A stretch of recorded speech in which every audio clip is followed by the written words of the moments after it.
What's going on, everyone? Chris from Pickdawgz.com here with the Wraparound. We're going to be breaking down the NHL action going down on Friday, October 11th, 2024. If you like this content, make sure you smash that thumbs up and subscribe to our channel. Make sure you let me know your NHL picks in the comment section below. And if you're looking for my best bets, including my daily $15 best bet, head on over to Pickdawgz.com and click the Premium Picks tab at the top of the page.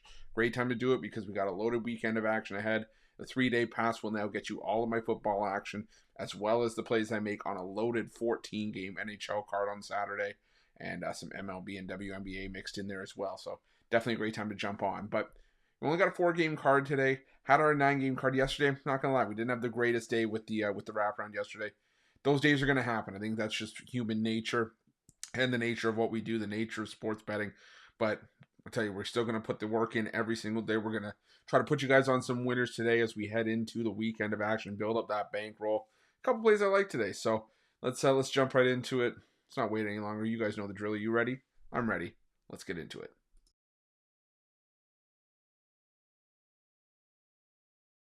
First, we got a bit of a rare matchup where both teams have yet to see the ice this season. It's the Carolina Hurricanes and the Tampa Bay Lightning coming at you from PNC Arena. And, the Carolina Hurricanes, this is a team that, lost some key pieces from last year. Most notably, Jake Guentzel, who ironically went to the other bench for this game, as he is now a member of the Tampa Bay Lightning. But for me, the way I'm looking at it is that this is still a a Carolina Hurricanes team that still has solid goaltending in the likes of Frederik Andersen and Peter Kochetkov. They were one of the best regular season pairings in terms of save percentage last year, and I say regular season with emphasis because unfortunately they fell apart in the playoffs, and Frederik Andersen has just had an issue with staying healthy. But I still think that this is a solid defensive unit for the Carolina Hurricanes. They were top 5 in goals against per game last year. And on the other side, you got the Tampa Bay Lightning, who are going through a bit of I want to say a resurgence, but it's a new look Tampa Bay Lightning team. Like I said, they got Jake Guentzel, they brought in Cam Atkinson, Ryan McDonough, and they lost some key pieces, most notably Steven Stamkos, going from team captain, now a Nashville Predator. Mikhail Sergachev was dealt. Tanner Jeannot is gone. Just a bunch of pieces that are no longer with the Lightning. But you still have Andrei Vasilevsky. You still have a lot of pieces that can contend. And historically, between these two teams, this has been a physical matchup. It has been a low-scoring matchup. I think this is one of those games where goaltending steals the show. I think this could be a 1-3 wins kind of game. So I'm going to go with the under 6.5 between the Hurricanes and the Lightning.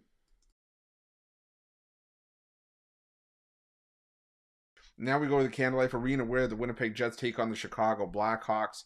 And one of these teams, I don't want to say overachieved, but one of these teams surprised me and one of these teams did not. The one that did not surprise me was the Chicago Blackhawks against the Utah Hockey Club, losing 5-2 in their opening game. And this is still a Blackhawks team that, like I said before, and I'll say it again, until they show me they can win on the road, I'm still going to think that this is the same Blackhawks team from last season.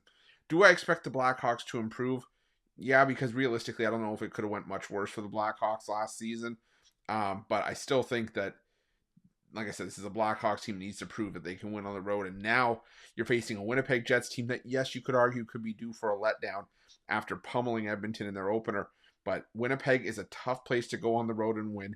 You have the Jets, who are full of confidence after absolutely stomping out the Oilers in that game. And, like I said, they play their best hockey at home. Could you potentially see a backup goaltender situation for the Winnipeg Jets here? Sure. But they don't play again until Sunday. If this was a back-to-back spot, I would definitely say you see the backup goaltender here. But I think it's going to be Connor Hellebuck because, like I said, there's a day off in between. Then after Sunday's game, I believe the Jets get 5 days off. So I'm going to go with the Winnipeg Jets here on the puck line. Like I said, I just have zero faith in the Chicago Blackhawks.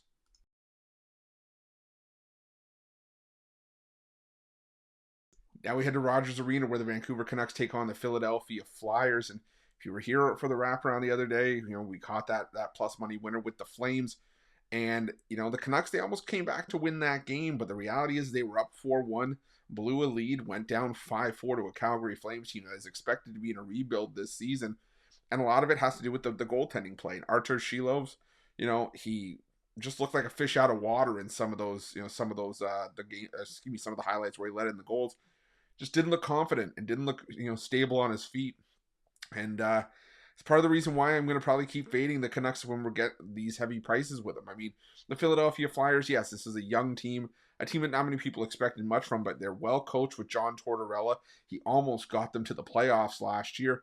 And this is still a young team that, yeah, is going under a bit of an overhaul, but Samuel Ersson doesn't have to look over his shoulder anymore. You know, he's going to see his fair share of action, but Ivan Fedotov is going to see his as well. I think it's going to be close to a 50-50 split, not because Ersson can't handle it, but I think the Flyers like what they have with Fedotov, a 6'7" frame for a goaltender, not easy to find.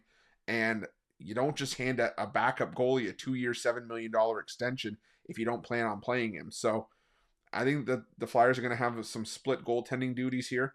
But as far as this game goes, regardless of who gets the start, I like the Flyers in this one. Like I said, if we're going to keep seeing these prices with the Canucks, with either Kevin Lankinen or, you know, Archer Shilovs, I'm going to keep going the other way. You know, the Flyers have a nice young core with Tyson Forster, you know, Owen Tippett, a healthy group of veterans there as well as Matvei Michkov, who's coming over from the KHL. There's a lot of hype around this guy, and for good reason.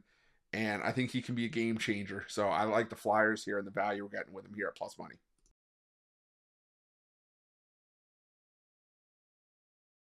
And our final game on Friday's card takes us to T-Mobile Arena, where the Vegas Golden Knights take on the St. Louis Blues.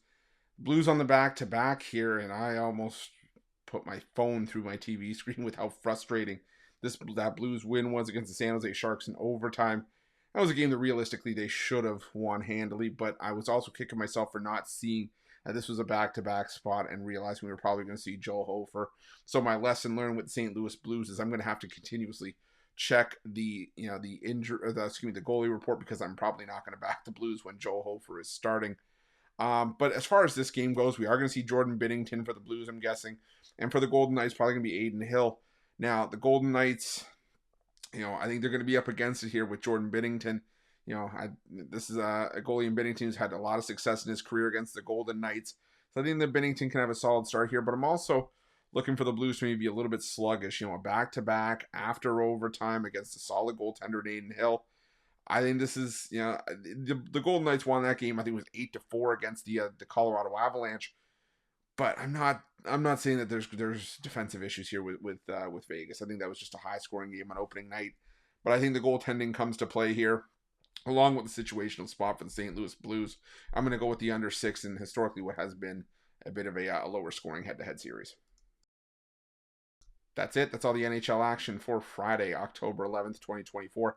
Again, if you like this content, make sure you smash that thumbs up, subscribe to our channel. Make sure you leave your NHL picks in the comment section below. And if you're looking for my best bet, including my daily $15 best bet from the NHL, head to pickdawgz.com and click the Premium Picks tab at the top of the page.